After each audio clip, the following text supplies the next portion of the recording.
هم پخلا هم پزړه په هر دم درود سلام په رسول اکرم د ژوند لار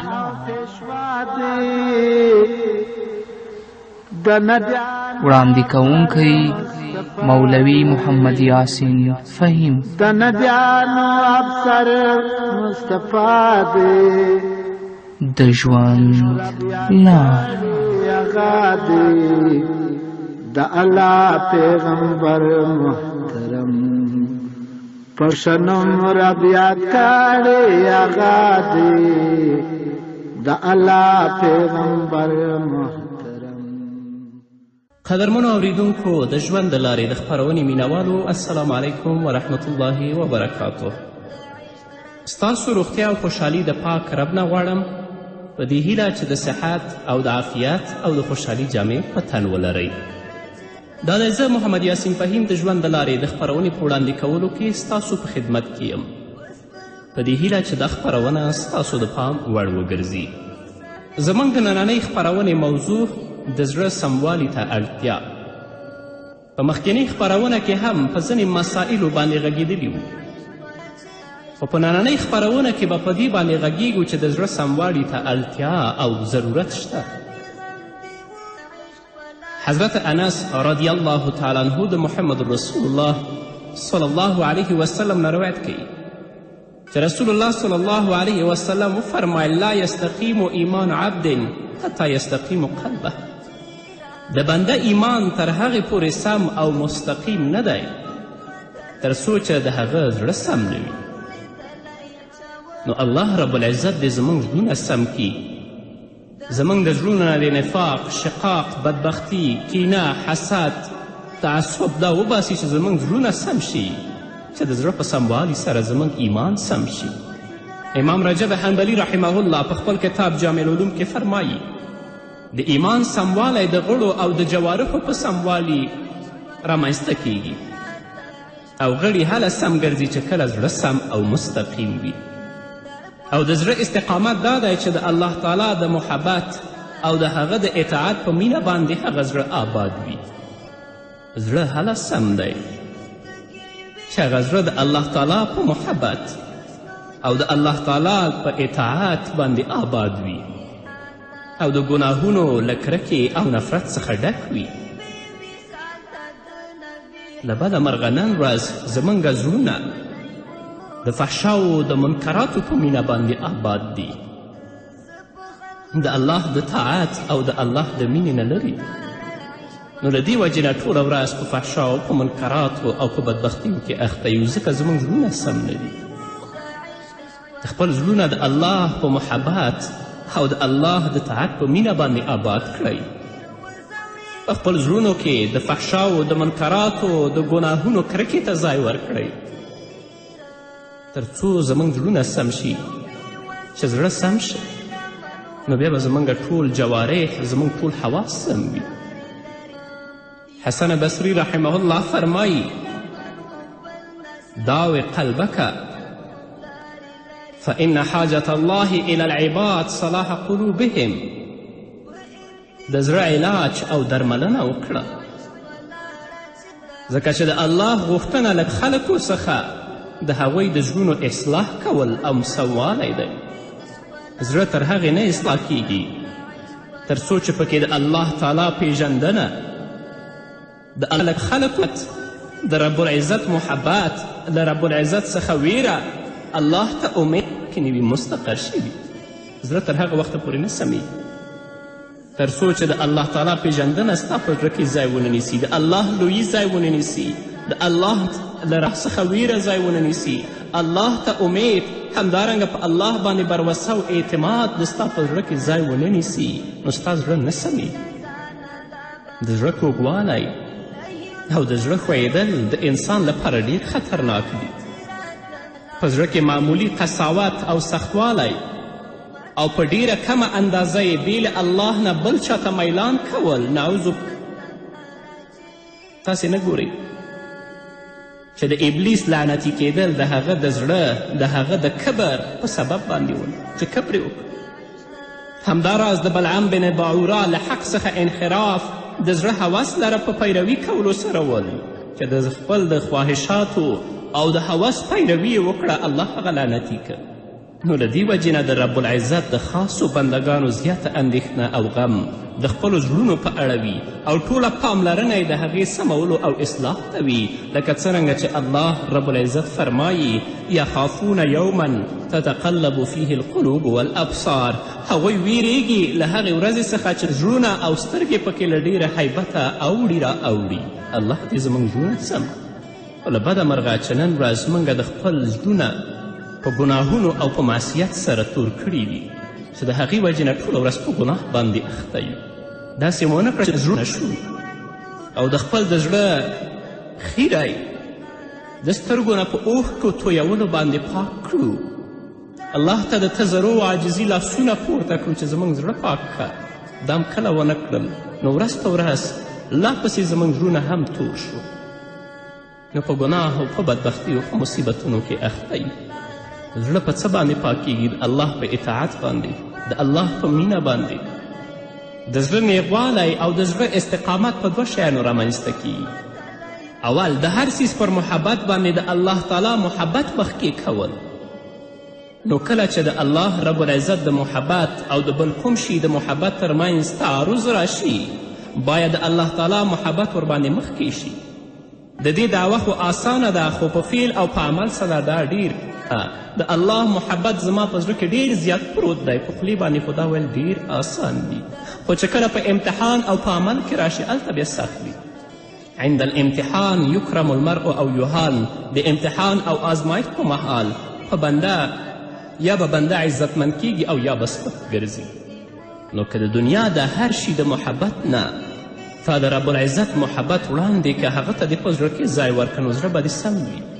ځکه د چا محبت چې د چا په زړه کې پروت وي بیا د هغه نه سرغړونه نه کوي، د هغه هر څه مني. او چې د الله مینې ستا په زړه کې ځای ونیوه بیا به د رب العزت د اوامرو او د احکامو مطابق چلیږي، نو زړه به سم.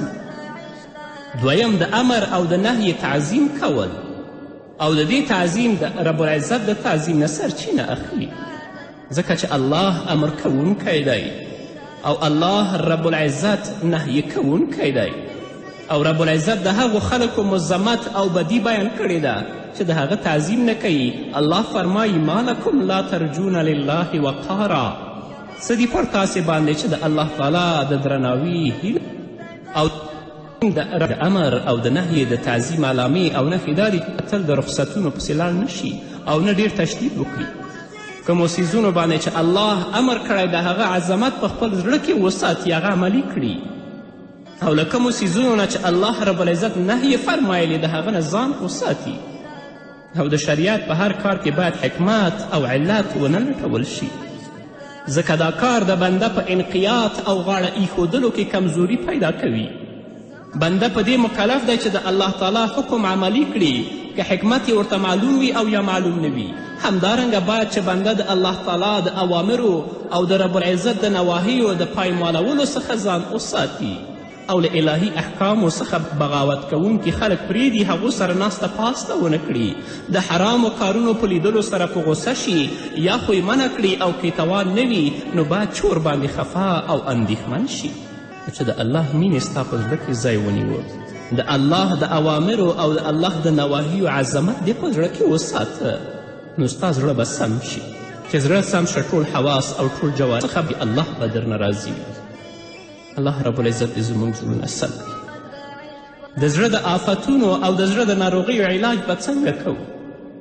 رب العزت فرمایي یا ایها الناس قد جاءتکم موعظة من ربکم وشفاء لما فی الصدور.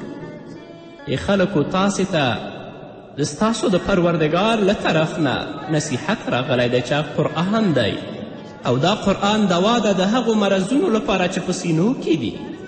نو راشه که دې زړه سم نه وي، په زړه کې دې کرکه وي، په زړه کې دې نفرت وي، په زړه کې دې تعصب و بغاوت او حسد و کینه پرته وي، الله کلام ته رجوع وکړه، الله کلام ولوله او په هغه باندې عمل وکړه، د خپل د زړه د آفت علاج وکړه. همدارنګه رب العزت فرمایي وننزل من القرآن ما هو شفاء ورحمة للمؤمنین. الله فرمایي له قرآن څخه هغه څه موږ رانازلوو چې د مؤمنانو لپاره ټول شفا او رحمت دي، خو موږ لا هم چیرته دې ته نه یو متوجه شوي، یا خو د الله په کلام باندې نه پوهیږو. دنیا کارونه به هرې لارې د هرې طریقې نه یادوو، خو د الله کلام نه لولو، دې ته توجه نه کوو، او که پرې پوهیږو لولو یې نه، او که لولو په هغه باندې عمل نه کوو. الله دې موږ ته د منکراتو ته، فجایعو ته چې موږ زموږ اولاد، زموږ فرهنګ منحرفوي، بل طرف ته مړوي، هغو ته هم ځای ورکړی او د الله کلام هم د خپل کور نه ویستی دی. یو سپین ږیری و قرآن کریم یې راوړه جومات ته، ترې پوښتنه وشوه ولې؟ وایي په کور کې تلویزیون د قرآن وجود هلته ما مناسب نه لیده. نعوذ بالله، تلویزیون ته په کور کې ځای ورکوي او د الله کلام له کوره وباسي. د الله کلام چې د ستا هادي دی، تا ته په نیکه لاره باندې هدایت کوي، د بدبختیو د مصیبتونو نه تا د ایمان او د اسلام نیکې لارې طرف ته رابلي، او هغه د رحمت او د برکت کلام دی، هغه د کوره وباسي او د فساد او د بدبختیو منشأ ته په خپل کور کې ځای ورکوي. امام ابن قیم رحمه الله په خپل کتاب الوابل الصیب کې فرمایي، هغه فرمایي چې په قرآن کریم کې داسې ښکاره نښې او قطعي دلایل موجود دي چې هغه د حق څرګندونه کوي او باطل له حق څخه بیلوي، او د همدې په واسطه باندې د زړونو د مرضونو سرچشمې چې هغه شبهات یا ناروا شهوتونه دي، د دغه قرآن په واسطه باندې هغه له منځه ځي. ځکه چې کله د قرآني دلایلو له لارې د انسان د علم، د انسان د تصور او د انسان د ادراک پاک شي، نو بیا به هر شي ته په خپل حیثیت او حقیقت سره ګوري. کله چې د قرآني دلایلو له لارې د انسان د علم، د تصور او د ادراک لاره پاکه شي، نو بیا به هر شي ته په خپل حیثیت او حقیقت سره ګوري. خو موږ لا تروسه هغه دلایل په قرآن کې نه دي پیژندلي، نو ځکه هم زړونه خراب. الله دې په موږ باندې رحم وکړي. هغه امراض چې د ستا په زړه کې فساد پیدا کوي، د ستا په زړه کې بدو او منکراتو دې طریقې سره بیا د انسان زړه سموم مومي، زړه به دې پاک شي، او زړه چې سم شي نو اراده سمه شي، او بیا انسان هغه فطرت ته راګرځي په کوم باندې چې پیدا شوی، چې هغه ایمانی فطرت دی، چې بالاخره د هغې په نتیجه کې کسبي او اختیاري حرکات او اعمال هغه ټول اصلاح کیږي.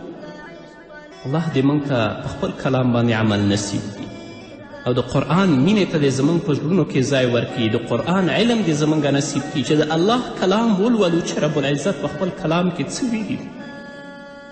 ستاسو په کور کې چې هغه قرآن مجیدونه ایښي دي، په ځینې کورونو کې خو په هغو باندې خاورې پرتې دي، څوک یې راپورته کوي نه، خاورې هم ترې نه څنډي، څوک یې راکوزوي، خاورې که ترې وڅنډي خو تلاوت کوي یې نه. دا قرآن به د آخرت په ورځ د الله په حضور کې درېږي. هغه څه چې په قرآن باندې ستا په کور کې تیر شوي د الله په حضور به شهادت ورکوي. په هغې کوټه کې چې د الله کلام ایښی دی، ډېر په اوچت آواز سره هلته موسیقي موري، فحشا و منکرات هم په هغې کوټه کې اوري او ویني، او د الله د کلام نه نه شرمېږي چې دلته خو د الله کلام، د الله خبرې ایښي دي. رسول الله فرمایي القرآن حجة لك او علیک، قرآن د آخرت په ورځ یا ستا له فایدې دپاره دلیل دی او یا ستا د ضرر لپاره دلیل دی. که دې په دنیا کې په قرآن باندې عمل وکړه، د هغه عظمت دې په زړه کې وساته، تلاوت دې که، نو د آخرت په ورځ به د الله په حضور کې شهادت ورکوي، تا به د الله د عذاب نه خلاصوي، شفاعت به جنت ته به دې بیایي. او که د قرآن عظمت دې په زړه کې ونه ساته، ستا په کور کې په هغه باندې خاورې پرتې وي، د هغه تلاوت او د هغه عمل نه ګوښه وي، د الله په دربار کې به د ستا په ضد باندې شاهدي ورکوي او تا به جهنم ته کاږي. نو قرآن کریم د بدو او فاسدو ارادو موجبه امراض له منځه وړي، او په دې شرط که موږ په قرآن باندې عمل وکړو او د الله کلام ولولو چې الله په خپل کلام کې څه ویلي دي. د زړه عملیه د بدن ظاهري صحت سره مشابهت لري، چې کله جوړ شي او خپل اصلي روغ طبیعت ته راوګرځي، او لکه څرنګه چې د بدن نمو او قوت په غذاګانو سره منځته راځي، چې ته قوي او مقوي شیش خورې نو ستا بدن به قوي وي. نو په همدې څیر زړه په معنوي اړخ کې د ایمان او قرآن په واسطه باندې تغذیه کیږي، او کله چې تغذیه شي کلک او پیاوړی شي او پادشاهي یې مضبوطه شي او پر نورو غړو باندې واکمن شي. د زړه تغذیه په څه باندې ده؟ د الله په اطاعت باندې، د الله په مینه باندې، د قرآن په لوستلو باندې. دا د زړه غذا ده، د روح غذا ده.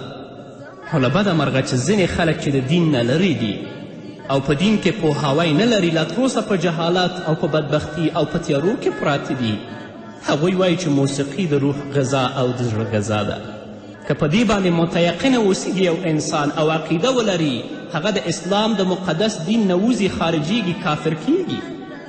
ځکه الله او د الله رسول دا وایي چې د روح غذا او د زړه غذا چې ده هغه د الله مینه ده، د الله د کلام مینه ده، د محمد رسول الله مینه ده، د الله د کلام تلاوت دی او په هغه باندې عمل کول دي. او ته وایې نه چې د روح او د زړه غذا موسیقي ده. نو ستا خبره د الله او د رسول د خبرې ضد او خلاف ده. رسول الله وایي چې موسیقي او غنا په زړونو کې نفاق او شقاق ته وده ورکوي. لکه څنګه چې په یو وچه ځمکه کې ته اوبه پرېږدې، په هغه کې شنه بوټي راشنه شي، همدارنګه موسیقي چې څوک اوري د هغه په زړونو کې داسې نفاق ته وده ورکوي. او ته وایې نه چې موسیقي د روح غذا ده. نو څوک چې په دې عقیده وي او د زړه نه دا خبره کوي، په هغه انسان باندې د کفر ویره ده چې کافر نشي او د اسلام د دایرې نه خارج نشي. نو هر یو بدن قدرمنو اوریدونکو او زړه دې ته اړتیا لري چې قوت واخلي، نمو وکړي او پیاوړی شي تر څو د کمال او سمون مرحلې ته ورسیږي.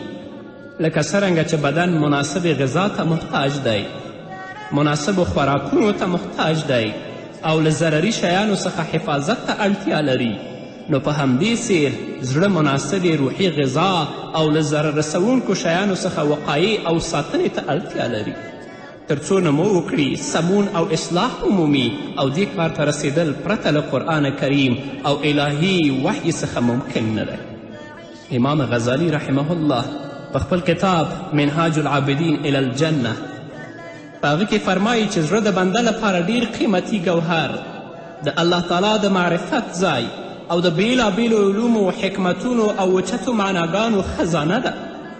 ټول ښه صفتونه او نیک خویونه په زړه کې پیدا کیږي. نو د دغسې ارزښتناکو څیزونو خزانه باید له هر راز آفتونو او خطرونو څخه وساتل شي.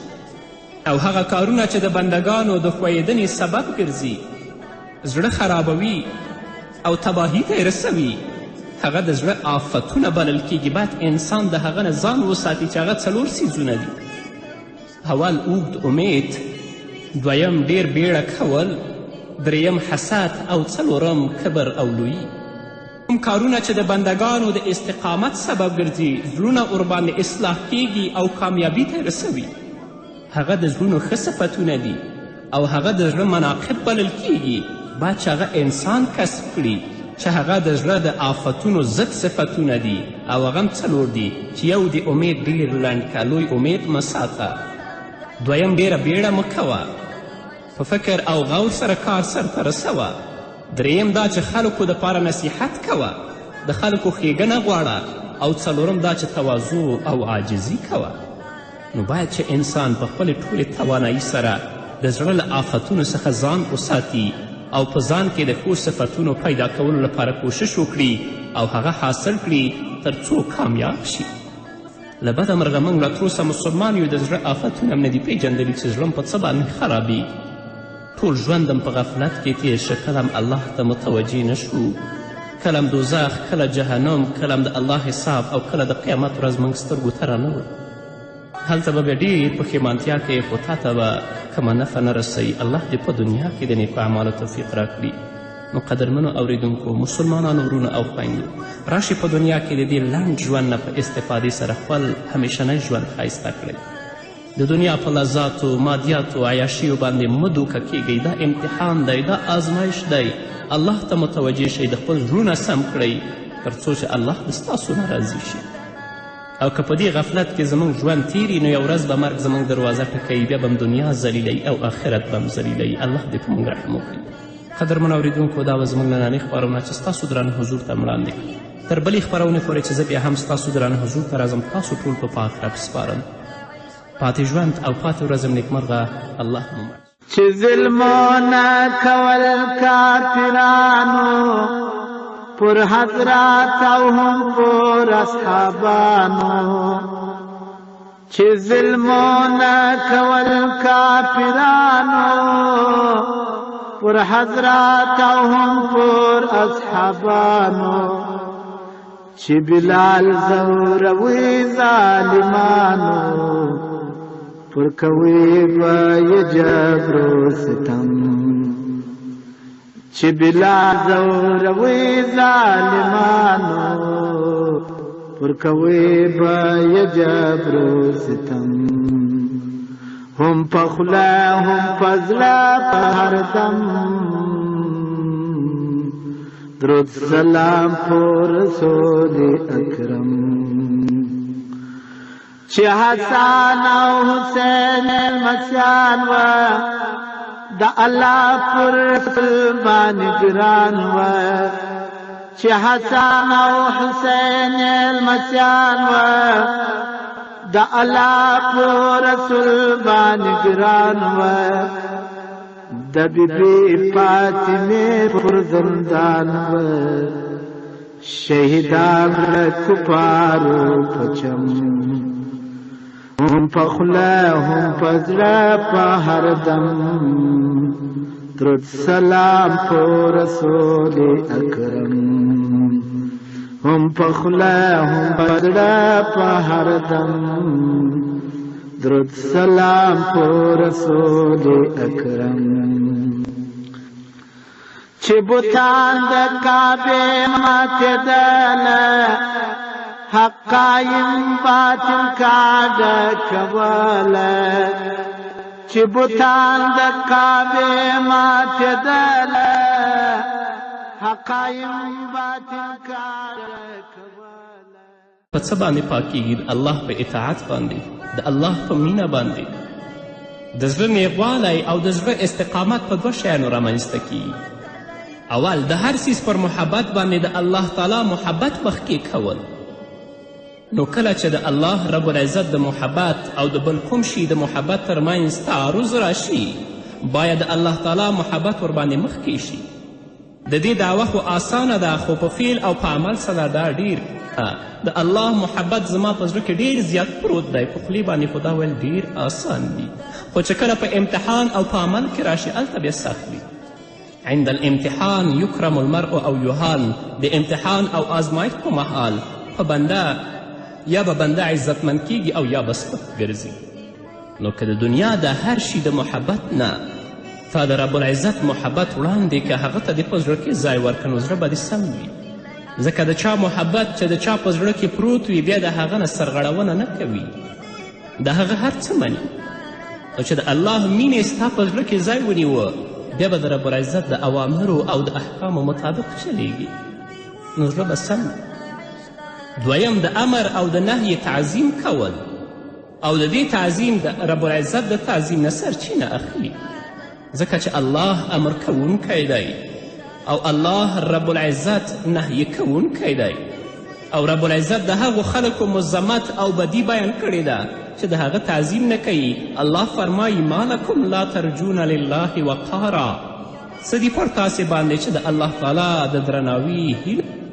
او د امر او د نهی د تعظیم علامې او نښې دا دي تل د رخصتونو پسې لاړ نشي او نه ډیر تشدید وکړي کومو څیزونو باندې چې الله امر کړی د هغه عظمت په خپل زړه کې وساتي هغه عملي کړي او له کومو څیزونو نه چې الله رب العزت نهی فرمایلی د هغه نه ځان وساتي او د شریعت په هر کار کې باید حکمت او علت ونه لټول شي ځکه دا کار د بنده په انقیات او غاړه ایښودلو کې کمزوري پیدا کوي بنده په دې مکلف دی چې د الله تعالی حکم عملی کړي که حکمت یې ورته معلوم وي او یا معلوم نه وي همدارنګه باید چې بنده د الله تعالی د اوامرو او د رب العزت د نواهیو د پایمالولو څخه ځان وساتي او له الهي احکامو څخه بغاوت کوونکي خلک پرېږدي هغو سره ناسته پاسته ونه کړي د حرامو کارونو په لیدلو سره په غوسه شي یا خو یې منع کړي او که توان نه وي نو باید چور باندې خفا او اندېښمن شي چې د الله مینې ستا په زړه کې ځای ونیوه د الله د اوامرو او د الله د نواهیو عظمت دې په زړه کې وساته نو ستا زړه به سم شي چې زړه سم شه ټول حواس او ټول جوارح څخه الله به درنه راضي وي. الله رب العزت دې زموږ زړونه سم کړي. د زړه د آفتونو او د زړه د ناروغیو علاج به څنګه کوو؟ رب العزت فرمایي یا منکراتو او په بدبختیو کې اخته یو ځکه زموږ زړونه سم نه دي. خپل زړونه د الله په محبت او د الله د طاعت په مینه باندې آباد کړئ. په خپل زړونو کې د فحشاو د منکراتو د ګناهونو کرکې ته ځای ورکړئ تر څو زموږ زړونه سم شي. چې زړه سم شي نو بیا به زموږ ټول جوارح زموږ ټول حواس سم وي. حسن بصری رحمه الله فرمایی داو قلبک فإن حاجة الله إلى العباد صلاح قلوبهم. د زړه علاج او درملنه وکړه ځکه چې د الله غوښتنه له خلکو څخه د هغوی د زړونو اصلاح کول او سموالی دی. زړه تر هغې نه اصلاح کیږي تر څو چې پکې د الله تعالی پیژندنه د الله خلکو د رب العزت محبت له رب العزت څخه ویره الله ته امید کې نه وي مستقر شوي. زړه تر هغه وخته پورې نه سمیږي تر څو چې د الله تعالی پیژندنه ستا په زړه کې ځای ونه نیسي، د الله لویي ځای ونه نیسي، د الله له رحم څخه ویره ځای ونه نیسي، الله ته امید همدارنګه په الله باندې بروسه او اعتماد د ستا په زړه کې ځای ونه نیسي نو ستا زړه نه سمیږي. د زړه کوږوالی او د زړه ښویېدل د انسان لپاره ډیر خطرناک دي. په زړه کې معمولی قساوت او سختوالی او په ډیره کمه اندازه یې بې له الله نه بل چاته میلان کول نعوذ تاسې نه ګورئ چې د ابلیس لعنتي کیدل د هغه د زړه د هغه د کبر په سبب باندې ول چې کبر یې وکړ. همداراز د بلعم بن باعوره له حق څخه انحراف د زړه هوس لره په پیروي کولو سره ول چې د خپل د خواهشاتو او د هوس پیروي یې وکړه الله هغه لعنتي کړ. نو له دې وجې نه د رب العزت د خاصو بندګانو زیاته اندېښنه او غم د خپلو زړونو په اړه وي او ټوله پاملرنه یې د هغې سمولو او اصلاح ته وي لکه څرنګه چې الله رب العزت فرمایي یخافون یوما تتقلب فیه القلوب والابصار. هغوی ویریږي له هغې ورځې څخه چې زړونه او سترګې پکې له ډېره حیبته اوړي را اوړي. الله دې زموږ زړونه سم خو له بده مرغه چې نن ورځ موږ د خپل زړونه په ګناهونو او په معصیت سره تور کړي دي چې د هغې وجې نه ټوله ورځ په ګناه باندې اخته یو. داسې مو ونه کړه چې زړونه شو او د خپل د زړه خیره د سترګو نه په اوښکو تویولو باندې پاک کړو. الله ته د تضرع و عاجزي لاسونه پورته کړو چې زموږ زړه پاک کړه. دا هم کله ونه کړل نو ورځ په ورځ لا پسې زموږ زړونه هم تور شو نو په ګناه او په بدبختي او په مصیبتونو کې اخته یو. زړه په زړه کې بدو او منکراتو دې طریقې سره بیا د انسان زړه سموم مومي، زړه به دې پاک شي او زړه چې سم شي نو اراده سمه شي او بیا انسان هغه فطرت ته راګرځي په کوم باندې چې پیدا شوی چې هغه ایمانی فطرت دی چې بالاخره د هغې په نتیجه کې کسبي او اختیاري حرکات او اعمال هغه ټول اصلاح کیږي. الله دې موږ ته په خپل کلام باندې عمل نصیب کړي او د قرآن مینې ته دې زموږ په زړونو کې ځای ورکړي، د قرآن علم دې زموږ نصیب کړي چې د الله کلام ولولو چې رب العزت په خپل کلام کې څه ویلي دي. ستاسو په کور کې چې هغه قرآن مجیدونه ایښي دي په ځینې کورونو کې خو په هغو باندې خاورې پرتې دي، څوک یې راپورته کوي نه خاورې هم ترې نه څنډي، څوک یې راکوزوي خاورې که ترې وڅنډي خو تلاوت کوي یې نه. دا قرآن به د آخرت په ورځ د الله په حضور کې درېږي. هغه څه چې په قرآن باندې ستا په کور کې تیر شوي د الله په حضور به شهادت ورکوي. په هغې کوټه کې چې د الله کلام ایښی دی ډېر په اوچت آواز سره هلته موسیقي موري، فحشا و منکرات هم په هغې کوټه کې اوري او ویني او د الله د کلام نه نه شرمېږي چې دلته خو د الله کلام د الله خبرې ایښي دي. رسول الله فرمایي القرآن حجة لک او علیک. قرآن د آخرت په ورځ یا ستا له فایدې دپاره دلیل دی او یا ستا د ضرر لپاره دلیل دی. که دې په دنیا کې په قرآن باندې عمل وکړه، د هغه عظمت دې په زړه کې وساته، تلاوت دې که نو د آخرت په ورځ به د الله په حضور کې شهادت ورکوي تا به د الله د عذاب نه خلاصوي، شفاعت پکې جنت ته به دې بیایي. او که د قرآن عظمت دې په زړه کې ونه ساته، ستا په کور کې په هغه باندې خاورې پرتې وي، د هغه تلاوت او د هغه عمل نه ګوښه وي، د الله په دربار کې به د ستا په ضد باندې شاهدي ورکوي او تا به جهنم ته کاږي. نو قرآن کریم د بدو او فاسدو ارادو موجبه امراض له منځه وړي. او په دې شرط که موږ په قرآن باندې عمل وکړو او د الله کلام ولولو چې الله په خپل کلام کې څه ویلي دي. د زړه عملیه د بدن ظاهري صحت سره مشابهت لري، چې کله جوړ شي او خپل اصلي روغ طبیعت ته راوګرځي، او لکه څرنګه چې د بدن نمو او قوت په غذاګانو سره منځته راځي، چې ته قوي او مقوي شیش خورې نو ستا بدن به قوي وي. نو په همدې څیر زړه په معنوي اړخ کې د ایمان او قرآن په واسطه باندې تغذیه کیږي، او کله چې تغذیه شي کلک او پیاوړی شي او پادشاهي یې مضبوطه شي او پر نورو غړو باندې واکمن شي. د زړه تغذیه په څه باندې ده؟ د الله په اطاعت باندې، د الله په مینه باندې، د قرآن په لوستلو باندې. دا د زړه غذا ده، د روح غذا ده. خو له بده مرغه چې ځینې خلک چې د دین نه لرې دي او په دین کې پوهاوی نه لري، لا تروسه په جهالت او په بدبختي او په تیارو کې هم په خوله هم په زړه په هر دم درود سلام په رسول اکرم. د ژوند لار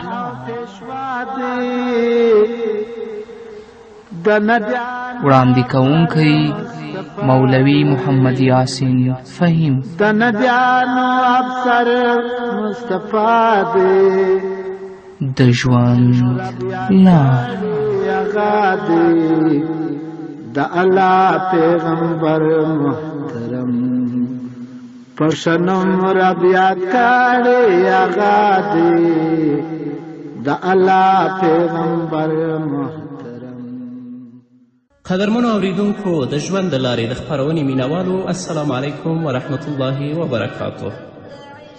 ستاسو روغتیا او خوشحالي د پاک رب نه غواړم، په دې هیله چې د صحت او د عافیت او د خوشحالي جامې په تن ولرئ. دا دی زه محمد یاسین فهیم د ژوند د لارې د خپرونې په وړاندې کولو کې ستاسو په خدمت کې یم، په دې هیله چې دا خپرونه ستاسو د پام وړ وګرځي. زموږ د نننۍ خپرونې موضوع د زړه سموالي ته اړتیا. په مخکینۍ خپرونه کې هم په ځینې مسایلو باندې غږېدلي وو، خو په نننۍ خپرونه کې به په دې باندې غږیږو چې د زړه سموالي ته اړتیا او ضرورت شته. حضرت انس رضی الله تعالی عنه د محمد رسول الله صلی الله علیه وسلم نه روایت کوي چې رسول الله صلی الله علیه وسلم وفرمایل لا یستقیم ایمان عبد حتی یستقیم قلبه.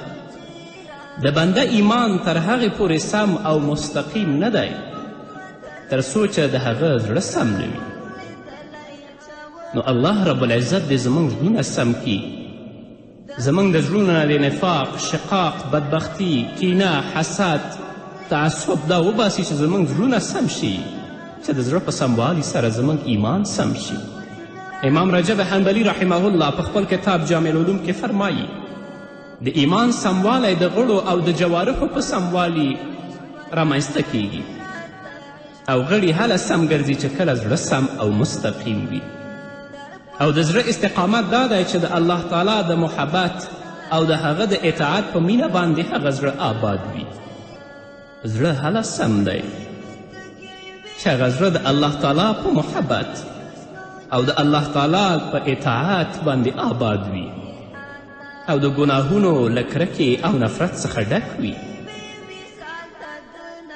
له بده مرغه نن ورځ زموږ زړونه د فحشاو د منکراتو په مینه باندې آباد دي، د الله د طاعت او د الله د مینې نه لري.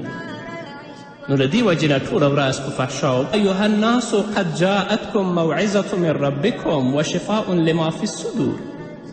ای خلکو تاسې ته د ستاسو د پروردګار له طرف نه نصیحت راغلی دی چې قرآن دی، او دا قرآن دوا ده د هغو مرضونو لپاره چې په سینو کې دي. نو راشه که دې زړه سم نه وي، په زړه کې دې کرکه وي، په زړه کې دې نفرت وي، په زړه کې دې تعصب و بغاوت او حسد و کینه پرته وي الله کلام ته رجوع وکړه، الله کلام ولوله او په هغه باندې عمل وکړه، د خپل د زړه د آفت علاج وکړه. همدارنګه رب العزت فرمایي وننزل من القرآن ما هو شفاء ورحمة للمؤمنین.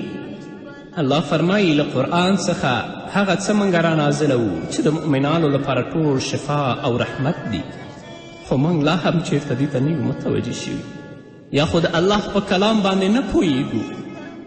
دنیا کارونه به هرې لارې د هرې طریقې نه یادوو، خو د الله کلام نه لولو، دې ته توجه نه کوو، او که پې پوهیږو لولو یې نه، او که لولو په هغه باندې عمل نه کوو. الله دې موږ ته د منکراتو ته فجایعو ته چې موږ زموږ اولاد زموږ فرهنګ منحرفوي بل طرف ته مړوي، هغو ته هم ځای ورکړی او د الله کلام هم د خپل کور نه ویستی دی.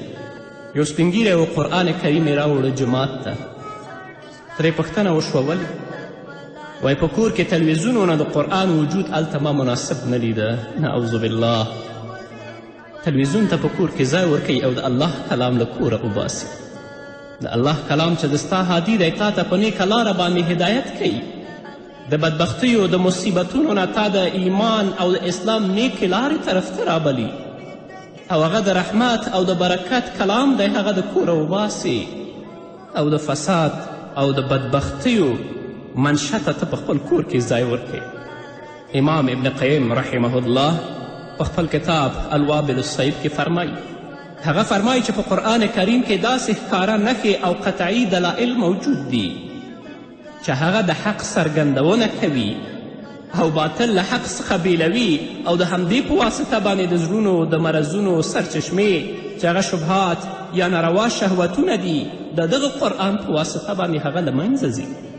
ځکه چې کله د قرآني دلایلو له لارې د انسان د علم، د انسان د تصور او د انسان د ادراک پاک شي، نو بیا به هر شي ته په خپل حیثیت او حقیقت سره ګوري. کله چې د قرآني دلایلو له لارې د انسان د علم، د تصور او د ادراک لاره پاکه شي، نو بیا به هر شي ته په خپل حیثیت او حقیقت سره ګوري. خو موږ لا تروسه هغه دلایل په قرآن کې نه دي پیژندلي، نو ځکه هم زړونه خراب. الله دې په موږ باندې رحم وکړي. هغه امراض چې د ستا په زړه کې فساد پیدا کوي،